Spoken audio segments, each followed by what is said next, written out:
Mari kita bernapak tilas merasakan apa yang dialami Tuhan Yesus ketika menjelang Dia disalibkan di Bukit Golgota.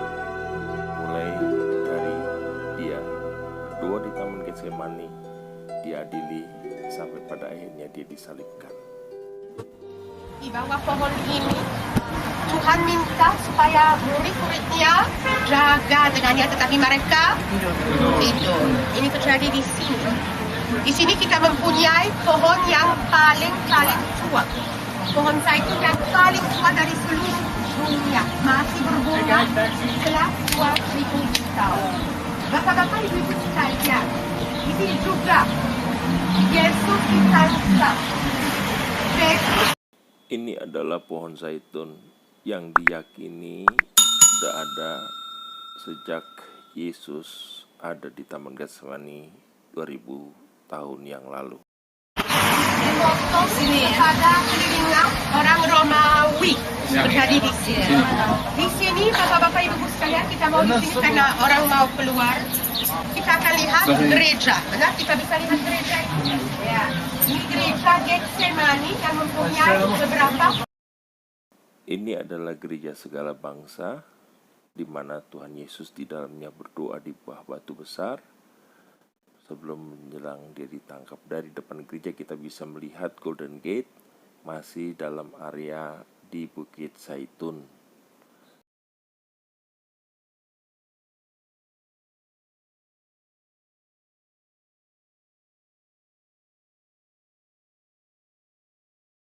Nama gereja Getsemani, gereja penderitaan Yesus. Kenapa? Karena di dalam adalah batu karang. Di atas batu karang itu Yesus berkata. Ini adalah gereja Kaligantu, di mana Tuhan Yesus setelah ditangkap di Taman Getsemani, Dia dibawa di tempat ini untuk diadili oleh Pontius Pilatus, lalu Dia dijebloskan dalam penjara bawah tanah selama 3 hari 3 malam. Di tempat inilah Yesus diadili. Ada satu bagian firman Tuhan ini adalah tempat yang tertulis dalam Mazmur 88. Jauh sebelum Yesus Kristus, Dia sudah mengalami penderitaan. Badai silih berganti dalam hidupku, ku mau mencintai Yesus selamanya.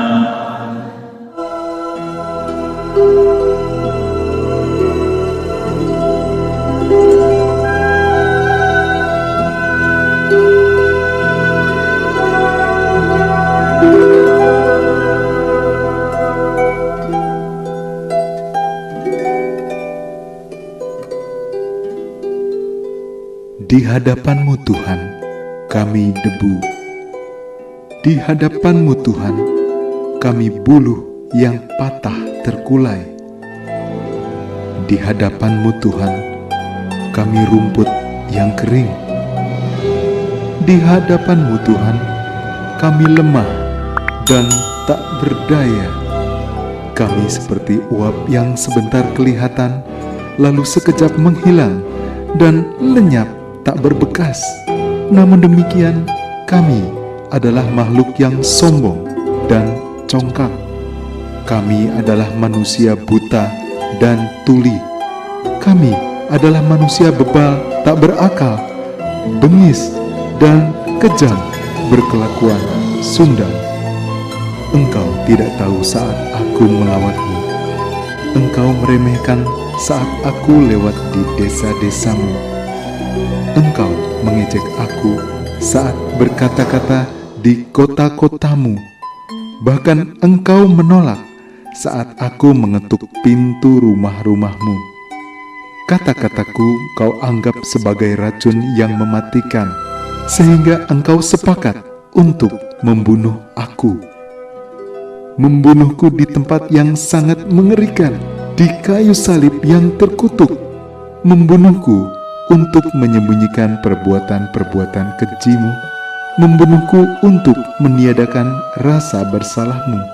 Aku adalah penghalang bagi rencana-rencana busukmu, penghalang bagi perbuatan dosa-dosamu. Oleh karena itu, Engkau mau aku mati. Engkau mau agar aku, Yesus, harus mati. Tanganmu penuh dengan darahku, kakimu meninggalkan tapak-tapak kejahatan. Hatimu menghindar dari pandanganku. Matamu mencari-cari kepuasan semata. Telingamu suka akan hal-hal sesat. Mulutmu mencari pembenaran dariku. Engkau menganiaya, memukul, dan menghajar aku. Engkau menaruh salib pada pundakku, dan engkau suruh aku memanggulnya hingga bukit tengkorak.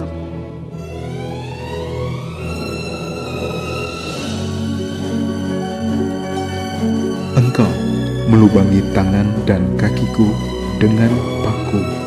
Engkau menembus lambungku dengan tombak.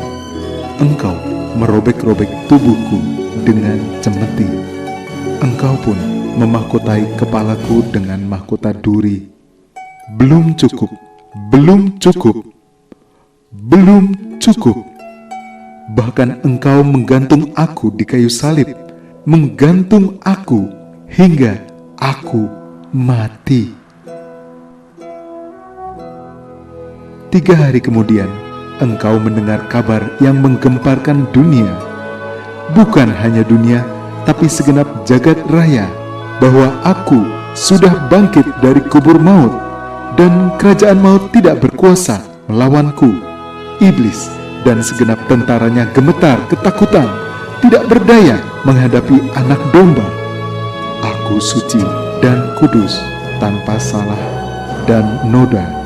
Oleh sebab itulah aku dibangkitkan dari kematian sebagai yang sulung, yang pertama kali bangkit. Sebelum aku tidak ada, dan sesudah aku pun tidak ada, sampai aku menjadi hakim yang hidup dan yang mati. Engkau bertanya, mengapa aku mau mati? Mengapa aku mau menyerahkan nyawaku kepada maut? Satu kata, ya. Satu kata, kasih. Ya, kasih. Penderitaan yang aku alami adalah akibat dosa-dosamu. Kehinaan yang aku alami adalah akibat pemberontakanmu. Kematian yang aku alami adalah akibat kematianmu. Jika engkau mengaku dosa-dosamu, maka Ia adalah setia dan adil, sehingga Ia akan mengampuni segala dosamu dan menyucikanmu dari segala kejahatan. Akulah jalan kebenaran dan hidup.